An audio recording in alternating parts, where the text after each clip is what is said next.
बिस्मिल्लाहिर्रहमानिर्रहीम। अस्सलाम वालेकुम। क्या हाल है आप सबके? मैं हुशमाइला और वेलकम करती हूँ आपको अपने चैनल कुक विद हुशमाइला में। तो आज जो मैं रेसिपी देने जा रही हूँ, ये कराची की फेमस स्ट्रीट फूड का एक बड़ा ही ज़बरदस्त आइटम है। ये है जी अंडा करी या अंडा ग्रेवी भी कह सकते हैं इसको। तो बड़ा ही मज़ेदार और यूनिक फ्लेवर होता है इसका। गर्मी में जब ऐसा होता है ना कि चिकन से या गोश्त खा के कुछ दिल भर सा जाता है, ना खाना खाने को दिल करता है, तो कुछ डिफरेंट होगा तो भूख भी लगेगी और एक की जगह आपने दो दो रोटी खा लेनी है जिस दिन आपने इस रेसिपी को ट्राई किया। तो चलिए इसको घर पे बनाना सीख लेते हैं। बिस्मिल्लाहिर्रहमानिर्रहीम। मैंने एक पैन में लिया है आधा कप से ज़्यादा कुकिंग ऑयल, मतलब पौना कप के बराबर है। जब ये गर्म हो गया है तो मैं इसमें डालूंगी एक मीडियम साइज़ के प्याज को मोटा मोटा काटा है, 8 से 10 जवे हैं लहसुन के, 2 अदरक के टुकड़े हैं और 2 हैं हरी मिर्चें। ठीक है, इनको मैंने इस ऑयल में हल्का सा फ्राई करना है, सौते भी नहीं करना। सौते करने से पहले मैंने इसको निकाल लेना है, बिल्कुल लाइट इसको मैंने फ्राई करना है। बस हमें ऑयल का फ्लेवर चाहिए। तो बस ये हल्का सा फ्राई हो चुका है, तो बस अब मैं इनको ऑयल में से निकाल लूँगी। तो किसी भी चम्मच की मदद से या किसी भी छन्नी की मदद से इसको ऑयल में से निकालें और सीधा इसको ब्लेंडर जग में ट्रांसफ़र कर दें जहां हम इसको ब्लेंड करेंगे। ठीक है, तो मैं सब चीज़ों को ब्लेंडर जग में ट्रांसफ़र कर रही हूँ और साथ में इसमें ऐड करूँगी 1 प्याली दही, जो कि है तकरीबन 70 ग्राम के बराबर। तो और मैं इसमें ऐड करूँगी फ्रेश पुदीना है, ये 3 लड़ियाँ मैंने ली हैं, बिल्कुल साफ़ सुथरा है ये देखिए। और मैं इसमें ऐड कर देती हूँ।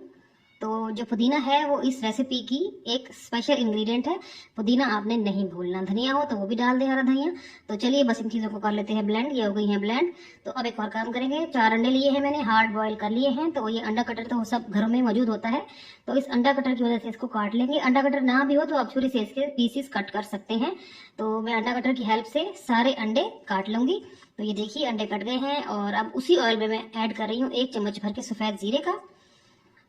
तो बस इसमें और कोई खड़ा मसाला नहीं जाएगा, सिर्फ सफ़ेद ज़ीरा ही जाएगा। तो इसको थोड़ा सा पका लेंगे। जब ये अच्छी तरह क्रैकल हो जाएगा और खुशबू आने लग जाएगी तो मैं इसमें वो जग वाला ब्लेंड किया हुआ मसाला सारा इसमें डाल दूँगी। तो ये देखिए जी, ये इसको मैं थोड़ा सा पकाऊँगी। जग में जो मसाला लगा रह गया है तो मैं उसमें आधा कप के बराबर पानी डाल दूँगी और वो भी सारा मसाला हमें मिल जाएगा, इसमें मैं ऐड कर दूँगी वो भी। तो ये देखिए जी, सारा मसाला हमें जग वाला भी मिल चुका है। तो बस अब हम इन चीज़ों को थोड़ा सा पकाएंगे थोड़ी सी देर के लिए, ताकि मसाले का कच्चापन चला जाए। थोड़ा सा पकाने के बाद मैं इसमें मसाले डालना शुरू करूँगी। बड़े ही सिंपल मसाले इसमें जाएंगे। सबसे पहले मैं इसमें डाल रही हूँ नमक, और हरी मिर्च मैंने डाली थी तो इसलिए लाल मिर्च मैं थोड़ी सी डाल रही हूँ। और आधा चमची के बराबर है जीरा पाउडर, आधी चमची के बराबर है धनिया पाउडर और 3 से 4 चुटकी के बराबर है हल्दी। तो बस यही मसाले जाएंगे, बेसिक मसाले जो हर घर में अवेलेबल होते हैं। कोई एक्स्ट्रा मसाला नहीं जा रहा। हाँ, अगर आप चाहो थोड़ा सा चटपटा फ्लेवर और करना चाहो तो आप इसमें तिक्का मसाला ऐड कर दें, चाट मसाला ऐड कर दें या आमचूर का पाउडर होता है वो ऐड कर दें। तो मैंने वो सब मसाले थोड़े से पका लिए हैं और फिर मैं इसमें ऐड कर रही हूँ 2 चम्मच भर के क्रीम के। क्रीम अगर आपके घर पे अवेलेबल ना हो तो आप घर के दूध की जो मलाई होती है वो भी ऐड कर सकते हैं। तो बस जो 2 चम्मच जो है वो इसमें इनफ रहेंगे। तो मलाई डालने के बाद भी इसको हम थोड़ा सा पकाएंगे। बड़ा ही क्रीमी और स्मूथ टेक्सचर होगा हमारी ग्रेवी का, बहुत ज़बरदस्त। तो थोड़ी सी देर के लिए मैंने इसको कर दिया था बंद। तो अब देखिए जी, हमारी ग्रेवी जो हो गई है रेडी। तो अब इसमें डाल देंगे अंडे जो हमने कट किए थे। तो बस अंडे डालने के बाद हल्के हाथों से जो है आपने चम्मच चलाना है, ताकि अंडे हमारे जो है वो डैमेज ना हो, टूटे नहीं और हमारी जो डिश है उसकी शेप खराब ना हो।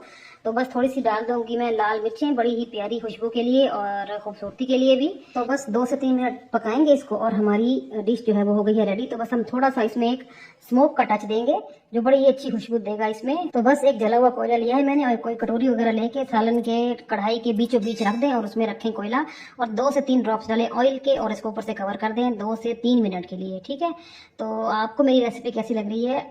उम्मीद करती हूँ कि आपको मेरी रेसिपी अच्छी लग रही होगी। अच्छी लग रही है तो मेरी वीडियो को ज़रूर लाइक कीजिएगा, चैनल को सब्सक्राइब कीजिएगा और बेल आइकन को प्रेस करके ऑल पे क्लिक करें, ताकि मैं और आप हर नई आने वाली रेसिपी में जुड़े रहें, कनेक्टेड रहें। और सब्सक्राइब वाला बटन प्रेस करने के बाद आपने बेल आइकन को लाजमी प्रेस कर देना है, ताकि आपको सब्सक्राइब करने का फ़ायदा हो। ठीक है, तो बस अब इसको स्मोक देने के बाद मैं डिश आउट कर रही हूँ। तो ये देखिए जी, माशाल्लाह ग्रेवी की लुक देखें आप, कितनी टेम्पटिंग लग रही है। देखते ही मुंह में पानी आ रहा है। यकीन करें आप इसको खाने के बाद हर किस्म की डिश को, बिरयानी को, चिकन को, हर चीज़ को आप भूलने वाले हैं।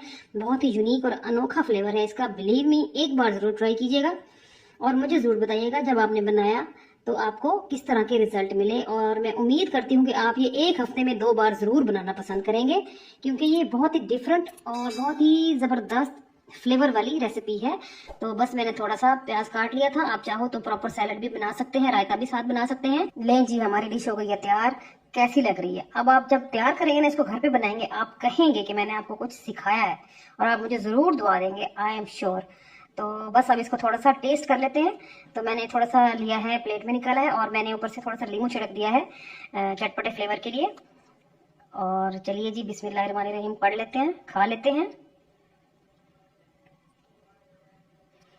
बहुत यूनिक फ्लेवर है, बहुत मज़ेदार फ्लेवर है। आप इसको एक दफ़ा ज़रूर ट्राई कीजिए। यकीन करें कि हाथ रोकना इससे मुश्किल हो रहा है। तो इससे ज़्यादा कम पैसों में बनने वाली बजट फ्रेंडली रेसिपी और बहुत ही यूनिक फ्लेवर वाली रेसिपी आज से पहले आपको किसी ने नहीं दी होगी, आई एम श्योर। ना ही जेब पे भारी और ना ही दिल पे भारी, हर हाल में बेहतरीन। ओके जी, अल्लाह हाफिज़।